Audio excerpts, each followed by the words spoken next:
غصہ انسان کی ایک فطری احساس کا نام ہے، اللہ نے رکھا ہے تو وہ آئے گا، آنا بھی چاہیے، لیکن اس کو کنٹرول کرنا سیکھے اور اس کو حق کے مطابق اتارنا سیکھے۔ جب انسان کو یہ چیزیں آ جاتی ہے تو اس کا سب سے بڑا فائدہ یہ ہوتا ہے کہ بعد میں شرمندہ ہونے سے وہ محفوظ رہتا ہے۔ اس لیے کہنے والے نے بڑی پیاری بات کہی ہے غصے کے عنوان سے، کہ غصہ ایک ایسی چیز ہے کہ جب یہ آنا شروع ہوتا ہے تو انسان سب سے پہلے بے وقوف بنتا ہے، حماقت، یعنی وہ کسی کے بس میں ہی نہیں رہتا ہے، اور جب ختم ہوتا ہے تو وہ شرمندہ ہوتا ہے کہ پتہ نہیں میں نے ایسا کیوں کر لیا، کہ ایسے معاملہ ہی کیوں کر لیا۔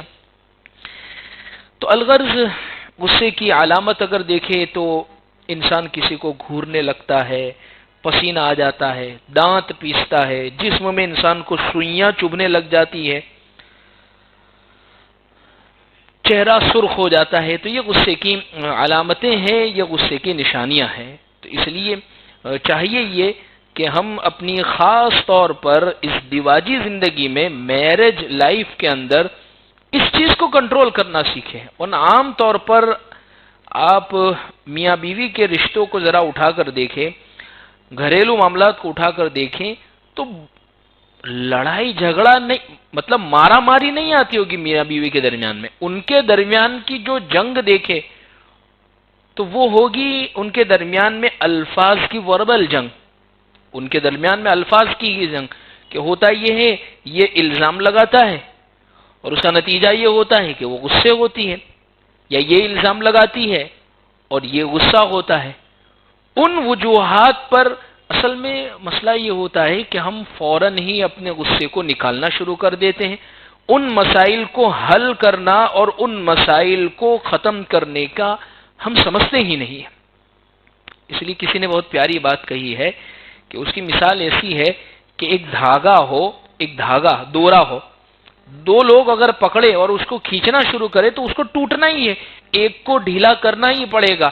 میاں بیوی کے درمیان میں بھی اگر جنگ ہوتی ہے الفاظ کی تو ایک کو چاہیے کہ وہ خاموش ہو جاوے، جواب نہ دے۔ عام طور پر عورتوں کی ایسی عادت ہوتی ہے، جب شوہر غصے میں ہے، جب شوہر کسی چیز پر بیان کر رہا ہے، ڈانٹ رہا ہے، سمجھا رہا ہے، تو ولتا جواب دینے کی اتنی خطرناک عادت ہوتی ہے عورتوں کے اندر، اس کی وجہ سے ہوتا ہی ہے کہ جھگڑے اور زیادہ بڑھتے۔ آپ سن لے ایسے موقع پر، تھوڑی دیر کا ہوتا ہے اور تھوڑی دیر کے بعد وہ بھی ٹھنڈا پڑ جائے گا، لیکن ہوتا یہ کہ فوراً بس جواب دینا ہے تو دینا ہی ہے، اس کو چبھنے والا جواب دینا ہی ہے۔ ہم یہ نہیں چاہتے کہ ہم اگر اس غصے کو اور اس جنگ کو ختم کرنا چاہتے تھوڑی دیر کے لیے اچھا بعض مرتبہ میرا قصور نہیں ہے تو میں کائے کو سنوں، میں تو سننے والی نہیں ہوں ذرا برابر بھی، تو اس کا نتیجہ پھر کیا ہوتا ہے؟ مرد جو ہے، مرد، بعض مردوں کے اوپر کے مالے خالی ہوتے ہیں، ان کے جو فیصلے ہوتے ہیں وہ بہت زیادہ جلدی جذباتی فیصلے ہوتے ہیں، پھر نتیجہ یہ ہوتا ہے کہ نوبت طلاق تک آ جاتی ہے، عورت چپ ہونے کا نام نہیں لے رہی ہے، تو کہتا ہے دیکھو چپ ہو جا، نہیں کہ تو 3 لفظ بول دوں گا، دیکھ تو چپ ہو جا۔ اب وہ چپ ہونے کا نام ہی نہیں لے رہی ہے، اس کو گھر والے بھی سمجھائے بے تو چپ ہو جا کم سے کم، نہیں میں کائے کو دبو، تو اس کا نتیجہ یہ ہوتا ہے کہ یہ پاگل 1 2 3، ایسا نہیں ہے کہ اب یہ غصے ہی ہے، 3 دن کے بعد دونوں سر پکڑ کے بیٹھے ہوتے کہ اب کیا کریں، تو کیا کریں؟ پھر آپ کو غصہ ہونے سے پہلے سوچنا چاہیے تھا، جب آپ اپنا گھر خرابی کر بیٹھے ہیں تو اب افسوس کر، جب چڑیا چگ گئی کھیت تو پچھتاچ سے کیا ہوت، جب پورا معاملہ ہی اب ختم ہو گیا تو اب افسوس کرنے سے۔ اسی لیے میں نے کہا کہ غصہ جب ختم ہوتا ہے پھر انسان کو شرمندگی، پھر احساس ہوتا ہے۔ بعض مرتبہ کسی چھوٹے پر، کسی کمزور پر، اولادوں پر بعض مرتبہ تو غصہ نکال لیتی اور بہت برے طریقے پر، چیخنا، چلانا، مارنا، ڈرانا۔ دیکھیے مارنا یہ حل نہیں ہے، ورنہ آپ غور کیجئے گا گھروں کے مسائل کے اندر جو عورتیں اپنی اولادوں کو بہت زیادہ مارتی ہیں تو ان کے بچوں میں یہ صفت بہت جلدی آتی ہے. ان کی اولاد بھی چھوٹے بھائی بہنوں کو وہ آتے جاتے لگا ہی دیتی ہوگی. تو کیوں؟ ماں سے سیکھا ہی یہ ہے. چھوٹے بچیوں، چھوٹے بھائیوں پر، چھوٹی بہنوں پر وہ چیخیں گے، چلاتے ہوں گے. کیوں؟ ماں کبھی پیار سے سمجھاتی ہی نہیں ہے، بس غصے کی کیفیت ہی ہمیشہ. اس لیے میں نے اس سے پہلے بھی بات ذکر کی تھی، بچہ ایک ایسا کھلونا ہے، بچہ ایک ایسی مخلوق اللہ نے بنائی ہے، وہ آپ بولیں گے اتنا زیادہ جلدی وہ نہیں کرے گا، بس آپ کر لو اپنی زندگی میں، وہ آپ کو دیکھ کے کرتا ہو جائے گا. وہ آپ کو کاپی کرتا ہے، وہ آپ کے الفاظ نہیں لیتا ہے، آپ کے پورے اخلاق، آپ کی پوری عادتیں، آپ کے بولنے کا لب و لہجہ، آپ کے گھر میں رہنے، وہ پوری کی پوری چیز کر لے گا. تو الغرض میں اس پر یہ بات ذکر کر رہا ہوں کہ نتیجہ یہ کیوں ہوتا ہے؟ غصہ.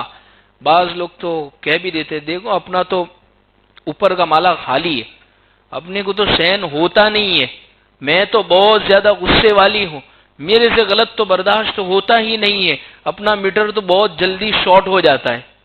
تو پھر اس کا نتیجہ یہ ہوتا ہے، میں نے اس سے پہلے ذکر کر دیا کہ اللہ کے نبی صلی اللہ علیہ وسلم نے فرمایا لوگ غصے میں، لوگوں کی کیفیت 4 طرح کی ہوتی ہے. ایک بہت جلدی غصے ہو جاتے ہیں اور بہت دیر میں ان کا غصہ آ جاتا ہے. کچھ وہ ہوتے بہت جلدی غصے ہو جاتے ہیں اور بہت جلدی ان کا غصہ چلا جاتا ہے. کچھ وہ ہوتے ہیں جو بہت جلدی غصے ہوتے ہیں اور غصہ ان کا بہت دیر میں جاتا ہے، اور کچھ وہ ہیں بہت دیر میں غصے ہوئے اور جو غصہ بہت جلدی. یہ چوتھے شخص کے متعلق حضور نے فرمایا کہ یہ شخص بڑا قیمتی ہے، یعنی حقیقت میں یہ ہے. تو الغرض عزیز بزرگوں، غصے پر اپنے کنٹرول کرے، غصے کو اپنے، اس لیے کہ ہمیں اپنے بچوں کو بھی تیار کرنا ہے. بعض مرتبہ ماں باپ کی لڑائیاں بچے دیکھ رہے ہوتے، ان کا غصے ہونا، ان کا ایک دوسرے کو الفاظ کی جنگ کے ذریعے سے، تو پھر وہ نقل بھی کر دیتے ہیں گھر میں کسی اور جگہ پر. جیسے باپ نے گالی دی ماں کو، یا ماں نے کچھ اوچھے لفظوں میں باپ کو کچھ کہا، بچے کو تو کیا پتہ ہے یہ الفاظ کا مطلب کیا ہوتا ہے، تو وہ گھر کے بڑوں کے سامنے نقل بھی، اب اس کو چپ بھی کر رہے، ایک تماچا مار دوں گی تو چپ ہو جا. آپ کو بولتے ہوئے دیکھا ہے تو وہ کہاں سے چپ ہونے، وہ تو یہی سمجھتا ہے کہ یہ کوئی امی سورہ یاسین پڑھتی ہوگی تو اس میں کوئی لفظ آیا ہوگا، کوئی امی نے کوئی قیمتی بات بیان کی ہوگی. اس لیے یہ غصہ بڑی خطرناک چیز ہے. اس لیے اللہ کے نبی صلی اللہ علیہ وسلم نے ایک صحابی کے نصیحت کرنے پر فرمایا لا تغضب لا تغضب لا تغضب، غصہ مت کرو. کیسے کنٹرول کرے؟ چند باتیں میں اس تعلق سے ذکر کرتا ہوں کہ 11 باتیں ہیں، جب غصہ آوے ان چیزوں پر ہم عمل کریں گے انشاءاللہ ہمارا غصے کا جو مینجمنٹ ہے وہ بہت اچھا ہو جائے گا. آج کل یہ اس لیے میں بار بار بہت جلدی غصہ آ جاتا ہے، شاید کھانا بہت چٹپٹا اور تیز کھا رہے، شاید اس کا تو اثر نہیں ہے کبھی کہ اس کی وجہ سے بہت جلدی غصہ آ جاتا ہے. خیر، تو کیا کرے غصہ آوے؟ تو چند باتیں. سب سے پہلی چیز تعوذ، اعوذ باللہ من الشیطان الرجیم، شیطان کی طرف سے ہوتا ہے. سب سے پہلے اعوذ باللہ زبان پر چالو کر دے، اعوذ باللہ من الشیطان، اللہ بچائیے غصے کی حفاظت، پہلا کام. دوسرا کام یہ ہے اپنی پوزیشن کو بدل لے وے. جب ایک جگہ ایک کمرے میں بیٹھے ہیں، ایک جگہ پر بیٹھے ہیں، وہاں بیٹھ کر غصہ آ رہا ہے، فوراً وہ جگہ چینج کر لے. جگہ چینج ہوا، ایٹماسفیئر، واتاورن، ہوامان چینج ہوا، فوراً انسان کا غصہ ٹھنڈا ہو جاتا ہے. ورنہ میں نے کہا نا ابھی میاں بیوی ایک ہی کمرے میں بیٹھ کر لڑ رہے ہیں، نہ یہ باہر جانے کے لیے تیار ہے نہ وہ، پھر کب جاتے ہیں؟ جب پورا پچ جاتا ہے، طلاق ہو جاتے، پھر باہر جاتے ہیں. اب کیا فائدہ حاصل ہوگا؟ 2 باتیں. تیسری بات یہ ہے، شعب الایمان کی روایت ہے، اللہ کے نبی صلی اللہ علیہ وسلم نے ارشاد فرمایا کہ انسان کو غصے کی حالت میں خاموش ہو جانا چاہیے. اذا غضبت فاسکت، حضور نے فرمایا جب تجھے غصہ آوے تو تو چپ ہو جا. ریسرچ ایسا کہتی ہے کہ جب انسان کو غصہ آتا ہے تو وہ غصہ نکالنے کا جو ٹائم ہوتا ہے وہ 15 منٹ کا ہوتا ہے کہ یہ بہت غصہ آیا، تو اگلے اس کے بعد کے جو 15 منٹ ہوتی ہے وہ دیکھنے کے قابل ہوتے ہیں. یہ برداشت کر لیتا ہے، پی لیتا ہے، جگہ بدل لیتا ہے، وہ 15 منٹ بعد پھر کچھ نہیں. لیکن اسی 15 منٹ میں کام بعض مرتبہ بہت زبردست بگڑ جاتا ہے. تو وہ 15 منٹ غصے آنے کے بعد کنٹرول کرنے. تو خاموشی اختیار کرے۔ چوتھی بات یہ ہے کہ غصہ آئے تو مسکرا کر بات کرے، یعنی غصہ آئے تو انسان کو چاہیے کہ مسکرا کر، بہت مشکل ہے یہ تو غصے میں کیسے مسکرانا۔ اچھا بعض مرتبہ کہہ رہا ہوں، بلکہ حقیقت یہ ہے کہ بعض جو سائیکولوجی کے ڈاکٹرز وغیرہ ہیں وہ تو اس بات کی باقاعدہ ٹریننگ دیتے ہیں بوڑھوں کو یا ایسے نوجوانوں کو کہ جن کے اندر غصہ بہت زیادہ، ان کو کہتے ہیں آپ کو مسکرانا ہے ایسے موقع پر، بس ہنسنا ہے۔ کہا کہ کیسے؟ نہیں، کہا کہ یہ بس ہماری بات یہ مان لو، تو اس کی وجہ سے اس کا نتیجہ یہ ہوتا ہے کہ انسان کا غصہ رفع ہو جاتا ہے، یعنی تھوڑے دن میں ختم ہو جاتا ہے، وہ آتا نہیں ہے۔ اس لیے ایک اعرابی، ایک دیہاتی آیا اور اللہ کے رسول صلی اللہ علیہ وسلم سے بات کرتے ہوئے اس نے چادر کھینچی۔ چادر کے کھینچنے سے اللہ کے نبی صلی اللہ علیہ وسلم کو تکلیف ہوئی، لیکن حضور نے مسکرا کر فرمایا اس کو کچھ مال دے دو، یہ مجھ سے کچھ مال مانگنے کے لیے آیا ہے۔ مسکرا کر، حالانکہ چادر ایسی کھینچی کہ گویا گلے میں پھندا لگنے لگ گیا، لیکن اس کے باوجود مسکرا کر فرمایا۔ تو پیارے آقا صلی اللہ علیہ وسلم نے، دیکھیے ہمیں یہ لگتا ہے غصے میں کیسے مسکرا سکتے ہیں، تو حضور نے پریکٹیکل ہمیں بتایا۔ اس لیے میں تو بعض ایسے کیسز جب آتے ہیں مرد اور بیوی کے جو واقعات جو ہوتے ہیں، میاں بیوی کے جو واقعات، تو اس میں مردوں کو اکثر 2 حدیثیں سناتا ہوں اور ان کو میں کہتا ہوں کہ دیکھیے اللہ کے نبی صلی اللہ علیہ وسلم نے پہلے سے آپ کو تیار کر دیا، تو اس کے لیے تو آپ کو تیار رہنا۔ اور یہ جب ہو، عورتیں کیا کرتی ہے، ایک تو میں نے کہا تھا ناقصات العقل والدین، اور اس کی میں نے تشریح کی تھی کہ تھوڑی کم ہی ہے وہ، آپ کی جتنی سمجھ، اس کے فیصلے جذبات سے ہوتے، دل سے وہ فیصلے نہیں کرتی، دل سے وہ فیصلے کرتی، دماغ سے سوچ سمجھ کے آپ کی طرح نہیں کرے گی۔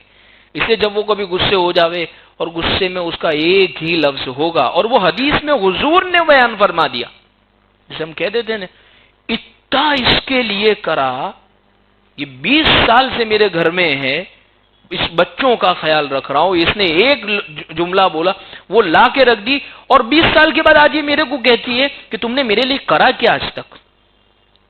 تو حضور نے حدیث میں پہلے ہی دن بیان فرما دیا۔ اللہ کے نبی صلی اللہ علیہ وسلم کی حدیث ہے، حضور نے فرمایا ما رأیت، کہ جب وہ تجھ سے غصے ہوگی تو اس موقع پر اس کے یہ جملے ہوں گے، ما رأیت منک خیرا قط، ہو بہو یہ لفظ، یعنی جس کا عربی سے اردو میں ہماری زبان میں اگر ترجمہ کرے کہ آپ کے گھر میں آ کے تو میں تو سکھ دیکھیو ہی نہیں، حقیقت میں تو جب یہ جملہ آوے تو ہمیں مسکرانا، اوہ میرے نبی کی حدیث صحیح ہو گئی ہے، تو نبی نے بالکل فرمایا ہے کہ ایسا تو جملے آئیں گے۔ حالانکہ پریکٹیکلی اگر دیکھیں تو مرد کو یہ چیز چبھتی بھی ہے کہ ایک تو میرا احسان نہیں مانتی ہے، اتنا تجھے رکھا، تیرے گھر میں تیری بہن کی حال دیکھ کہ وہ کیسا رہتی ہے، مثالیں بھی ہم دے دیتے ہیں بعض مرتبہ کہ اس کی حالت دیکھ، فلاں کی حال دیکھ، وہ بازو میں دیکھ، اس کو دیکھ، اس سے تو تجھے بہت زیادہ سکھی۔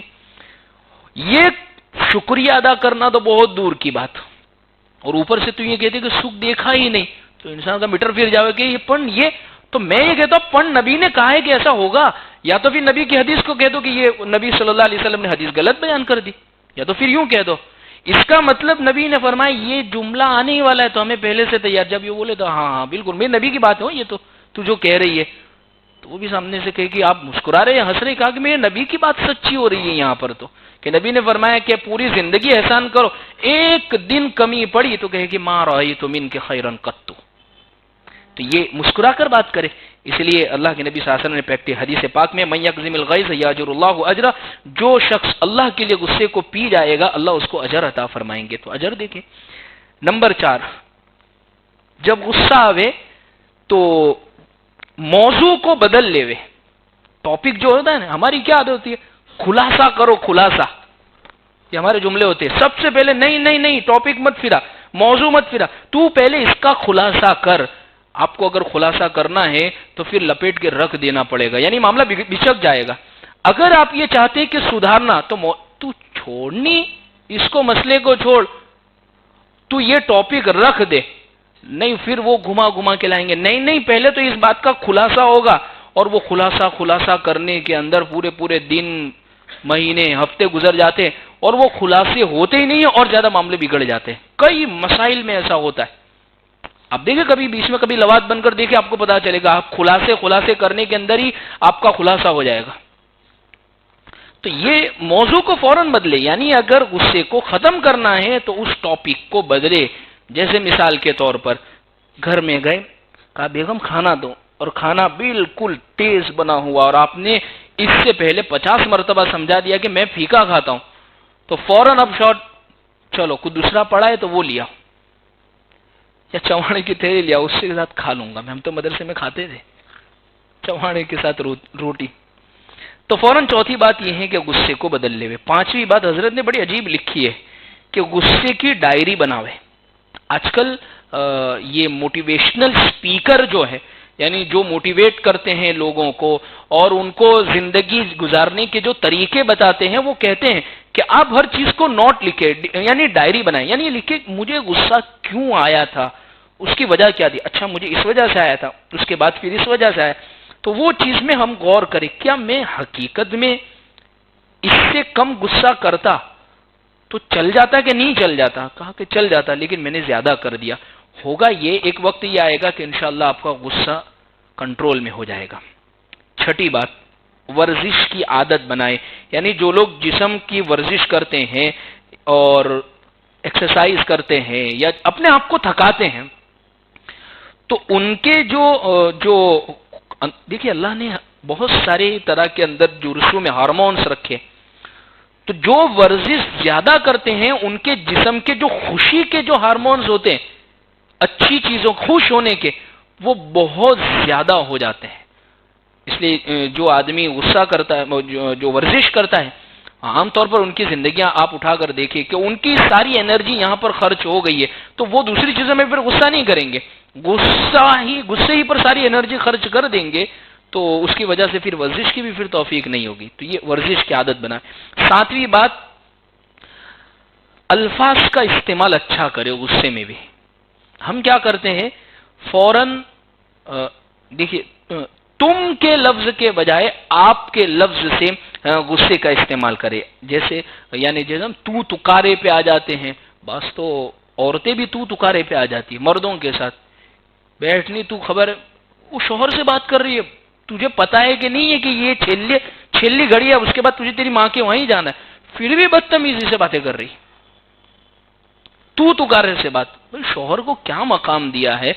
ایسے ہی مرد کا مقام ہے، ایسے ہی عورت کا بھی مقام ہے، تو بدتمیزی سے اس طریقے پر بات نہ کرے. اس لیے اللہ کے نبی صلی اللہ علیہ وسلم امی عائشہ سے بات کرتے، کیف فیکم، آپ کیسی ہو؟ اسی طریقے سے یعنی عورت کو تو یہ حضور نے فرمایا ہے کہ جو عورت یہ چاہتی ہے جنت میں جاوے تو وہ اپنے شوہر کی عزت اور اکرام کرے. تو الغرض اللہ رب العزت نے اس کو مقام دیا ہے، لہذا اس کو تم تو تکارے کے لفظ سے بات نہ کرے. ورنہ یہ جو تو تکارے کا لفظ ہوتا ہے، اس لیے آپ دیکھیے جو آدمی جھگڑ رہا ہو، غصے میں ہو، لڑ رہا ہو، اس کے غصے کی کیفیت آپ دیکھنا. 1 منٹ پہلے اس کے ساتھ وہ تمیز سے بات کر رہا تھا. جیسے میں مثال دوں، 2 آدمی ہیں مثال کے طور پر پارٹنر ہے، اب وہ دونوں میں کچھ گڑبڑ ہوئی، کسی نے پیسے کھا لیے، تو اسے پوچھ رہا ہے آپ بتاؤ نے، آپ بتاؤ. سامنے والا بتانے کے لیے تیار نہیں، تو پھر کیا ہوتا ہے؟ پھر آتا ہے تو نے یہ کرا، پھر تو نے یہ کرا، لے تو سے پھر مارم ماری تک نوبت پہنچ جاتے. کیوں؟ یہ الفاظ نے سارا کے سارا معاملہ بگاڑا ہے. جب ادب تمیز جب ختم ہوئی تو پھر ایسے موقع پر لڑائی جھگڑے اور زیادہ بڑھتے ہیں. اس لیے ادب اور تمیز بالکل واقع رکھیں. 8ویں بات، غصے کے اثر کو دل سے نکالنے کی کوشش کرے. بڑی کام کی بات ہے یہ. یعنی بعض مرتبہ لڑائی ہوئی یا کچھ غصہ کا معاملہ ہوا، تو اب اس غصے کو ہم نے ظاہری طور پر ختم کر دیا.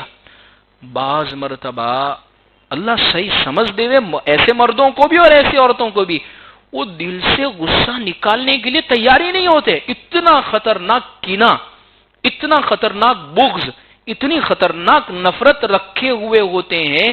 بات پت گئی، اس کے ماں باپ بھی بیچ میں پڑ گئے، اس کے ماں باپ بھی بیچ میں پڑ گئے، دونوں کی صلح صفائی کروا دی. اب اس کے باوجود وہ کینہ نکالتے نہیں ہیں. جیسے ہی فوراً تھوڑا سا بھی معاملہ بگڑا پھر وہ آگے والی بات نکال کے لے آتے ہیں. ہاں میں نے تو کہا تھا نا پہلے سے, دیکھو یہ ہوئی نہیں بات. یعنی اس کا مطلب ابھی تک جس غصے پر ہمارا کمپرو ہو گیا تھا, صلح ہو گئی تھی, وہ بات آپ نے دل سے نہیں نکالی. اور ایک بات یاد رکھیں, عام طور پر یہی ہوتا ہے کہ جب آپ غصے کی بات کو دل سے نہیں نکالیں گے تو وہ کہتے ہیں نا, یہ شیشہ جو ہوتا ہے, شیشہ جب وہ ایک مرتبہ ٹوٹ جاتا ہے تو اس کو کتنا بھی جوڑ لے نقص کچھ نہ کچھ رہ جاتا ہے. ایسے ہی انسان نے کسی کے بارے میں دل میں اگر نفرت رکھ لی ہے, تھوڑی سی بھی اس سے اگر کوئی غلطی ہوئی ہے تو وہ فوراً بڑھا چڑھا کر اس کو پیش کرے گا. کیوں؟ اس لیے کہ ابھی دل سے نفرت اس نے نکالی ہی نہیں ہے اس کے بارے میں. اس لیے جب غصہ آوے تو فوراً اس کو دل سے نکالنے کی کوشش. بعض اوقات غصے کو ختم کرنے کے لیے کچھ علمی نکات یا دلچسپ لطیفے بھی فائدہ دے جاتے ہیں. یعنی خاوین ہنسی مذاق کے ذریعے سے بعض مرتبہ دیکھو غصہ ختم ہو گیا, لیکن کیا کہتے ہیں, میرے کو تو اس کے میری امی نے سمجھایا ہے اس لیے میں اس کو رکھتا ہوں, میرے پپا نے سمجھایا ہے اس لیے میں آ گئی ہوں, ورنہ تو میں تمہارے گھر کے لیے بیٹھی نہیں تھی.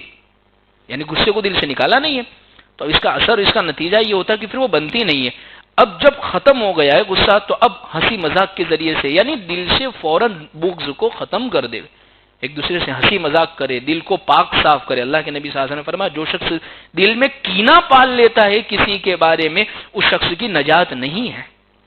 تو یہ 8ویں بات ہے, اور یہ بہت ضروری ہے. جب تک نہیں نکالیں گے وہ بھرا بھرا بھرا رہے گا, اور پھر وہ آدمی آپ کو اچھا ہی نہیں لگے گا. اب دیکھ لیجئے, کسی سے آپ غصے ہو جائیے اور کسی سے آپ نفرت پال لیجئے اور وہ دل میں آپ رکھیے, وہ کتنا بھی اچھا وہ کعبے کو اٹھا کے بھی قسم کھا لے گا نا, پھر بھی بولے گا نہیں یہ غلطی ہے. کیوں؟ دل میں بھی بھرا ہوا ہے. 8ویں بات. 9ویں بات, سائنٹیفیکل لحاظ سے غصے کی حالت میں لمبی اور گہری سانس لیوے. اس کا اثر یہ ہوتا ہے زیادہ آکسیجن دماغ میں جاتی ہے اور وہ آکسیجن دماغ کو نارمل کر دیتی ہے. اس لیے وہ صبح ورزش بتاتے ہیں, یوگا بتاتے ہیں جو لوگ, یا اسی طریقے سے غصے کو مینجمنٹ بتاتے ہیں, وہ ان چیزوں کو خاص طور پر بتاتے ہیں. اور 10ویں چیز, آخری چیز یہ ہے کہ نیند اچھی لیوے. جن کو نیند نہیں آتی ہے نا ان کو غصہ بہت زیادہ آتا ہے. تو یہ چند باتیں ہیں. اس لیے عزیز بزرگوں, ان چیزوں پر عمل کریں گے انشاءاللہ غصہ کنٹرول میں رہے گا. نبی کریم صلی اللہ علیہ وسلم کی زندگی میں آپ دیکھیں, ہمارے لیے اسوہ اور نمونہ کون ہے؟ پیارے آقا صلی اللہ علیہ وسلم ہے.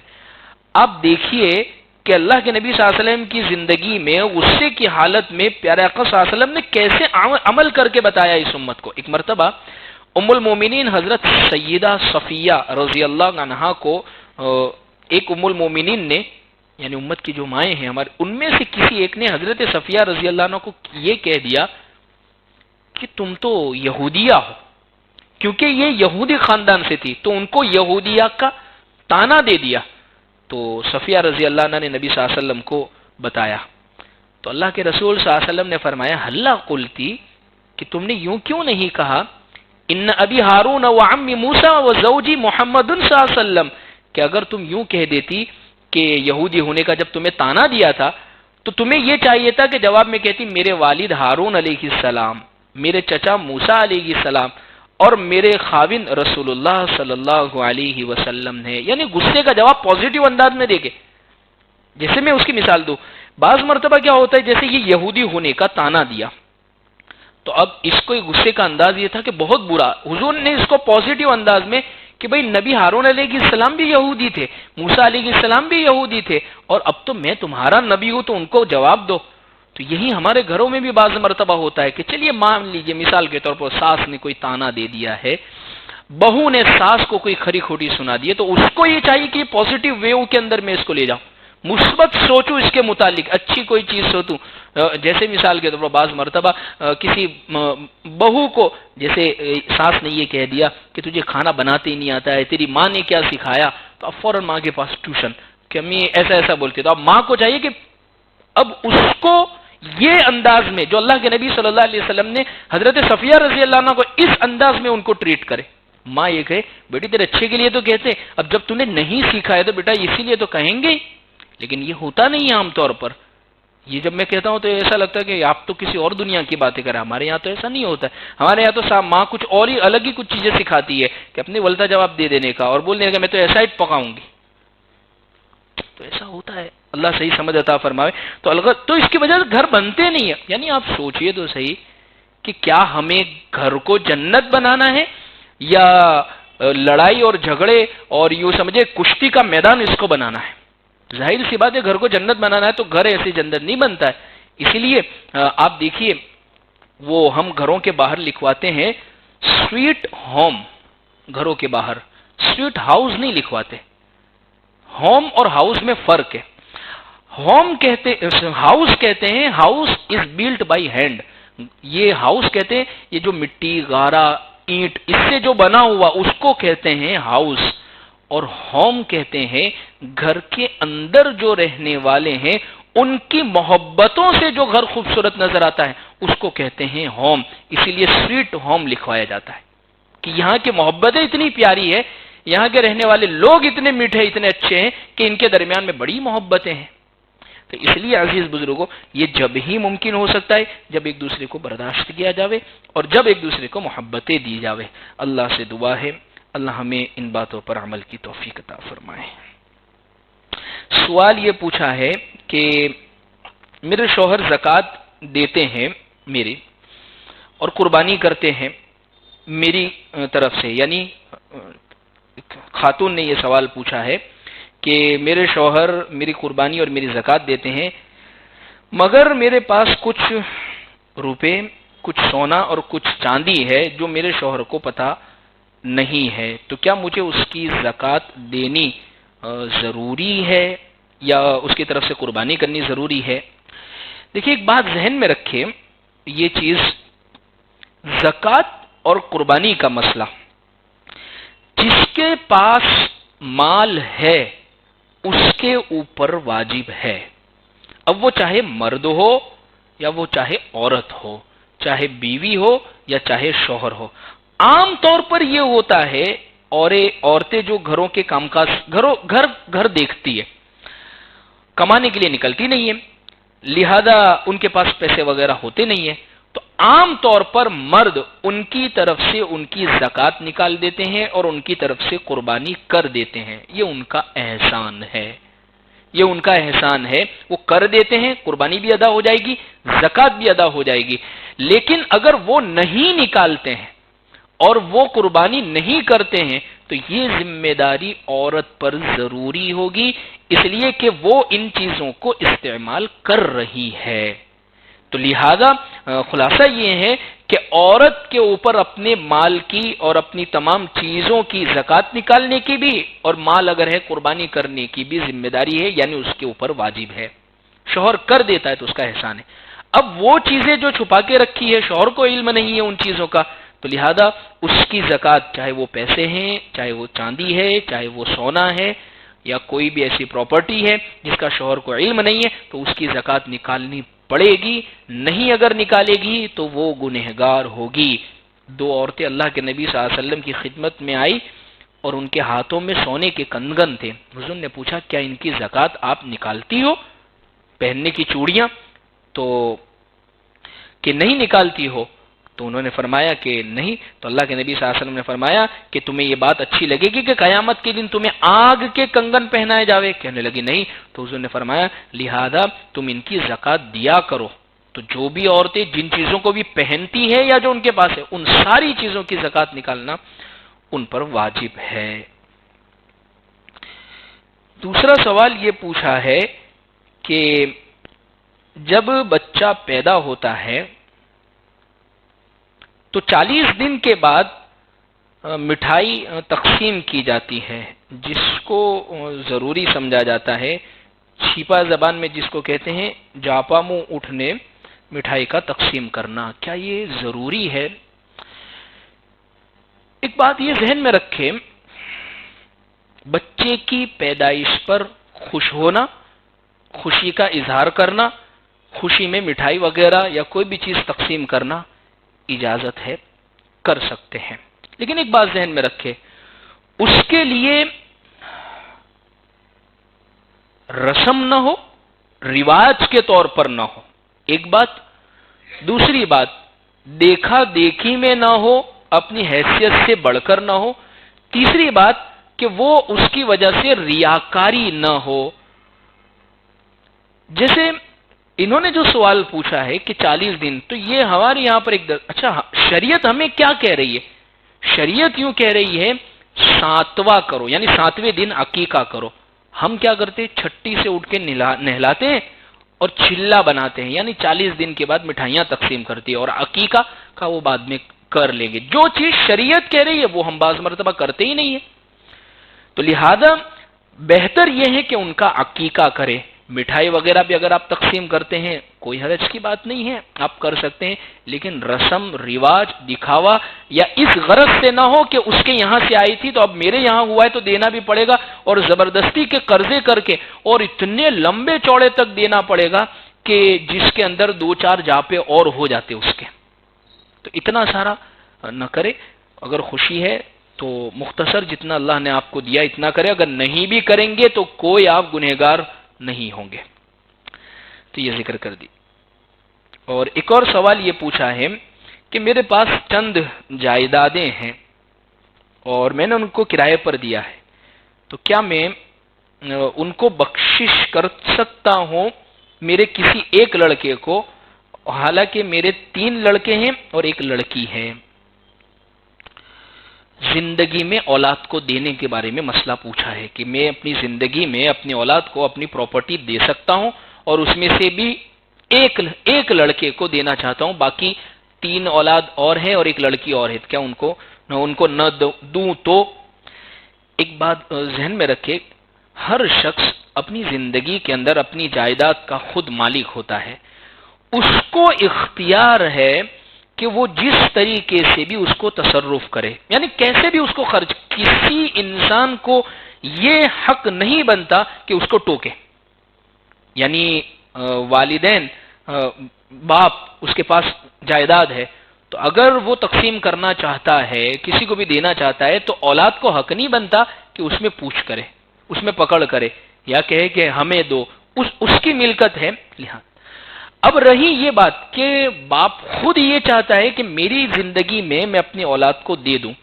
زندگی میں اپنی اولادوں کو جائیداد کا دینا، وراثت کا دینا، یہ شریعت کی نگاہ کے اندر ہبہ، جس کو ہم کہتے ہیں تحفہ، گفٹ کہلاتا ہے۔ اور رسول اللہ صلی اللہ علیہ وسلم کا ارشاد ہے کہ جب تم اولادوں کے درمیان میں ہبہ کرو، کسی چیز کو گفٹ کرو، سب اولاد میں برابری کیا کرو۔ تو جب یہ تقسیم کریں تو تمام کے درمیان میں برابر، جیسا کہ ایک واقعہ ملتا ہے کتابوں کے اندر اور مشکات کے اندر یہ روایت موجود ہے، حضرت نعمان بن بشیر رضی اللہ عنہ کے متعلق ان کی روایت ہے کہ وہ فرماتے ہیں کہ ایک دن ان کے والد حضرت بشیر اللہ کے نبی صلی اللہ علیہ وسلم کی خدمت میں حاضر ہوئے اور عرض کیا کہ میں اپنے اس بیٹے کو نعمان کو اپنی ساری جائیداد دینا چاہتا ہوں۔ تو اللہ کے نبی صلی اللہ علیہ وسلم نے فرمایا کہ آپ کی اور بھی اولاد ہے؟ کہا کہ ہاں۔ تو اللہ کے نبی صلی اللہ علیہ وسلم نے فرمایا کہ اپنی سب اولاد کے درمیان میں برابر سرابر تقسیم کرو، اور فرمایا کہ اللہ سے ڈرو اور اپنی اولاد کے درمیان میں انصاف کرو۔ تو اس سے یہ معلوم ہوتی ہے یہ بات کہ سب بیٹوں کے درمیان میں برابر جائیداد تقسیم ہونی چاہیے اگر زندگی میں دے رہے ہوں۔ اس کا شرعی طریقہ کیا ہے؟ میں چند باتیں اس کے تعلق سے اور ذکر کر دوں۔ 3 پوائنٹ آپ ذہن میں رکھیں گے اس حوالے سے۔ سب سے پہلی چیز، باپ کو حق بنتا ہے جس طریقے سے بھی اپنی پراپرٹی دینا چاہے، اس کو دل میں آیا مسجد میں دے دوں دے سکتا ہے، مدرسے میں دے دوں دے سکتا ہے، ایک اولاد کو دے دوں دے سکتا ہے، 2 اولاد کو دے دوں دے سکتا ہے، سب کو دوں سب کو نہ دوں اس کو اختیار ہے۔ لیکن جب دے رہا ہے تو اگر کسی اولاد کو کم زیادہ وہ دے رہا ہے تو اس کے دل میں یہ بات نہیں ہونی چاہیے یہ میرے کو رکھتا نہیں ہے، اس سے مجھے بڑی نفرت ہے، اس کو تو دینا ہی نہیں ہے، اس کو دے کے میرا کال چھوٹتا ہے، لہذا میں اس کو نہیں دوں گا۔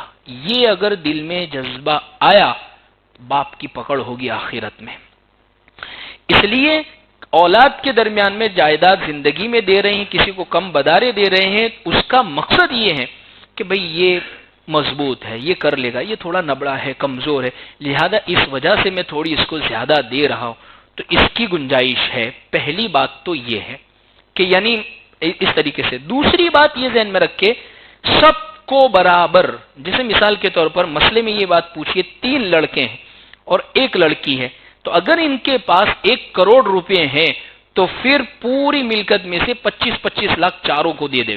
25 لاکھ لڑکے کو، 25 لاکھ دوسرے لڑکے کو، 25 لاکھ تیسرے لڑکے کو اور 25 لاکھ لڑکی کو، سب میں برابر.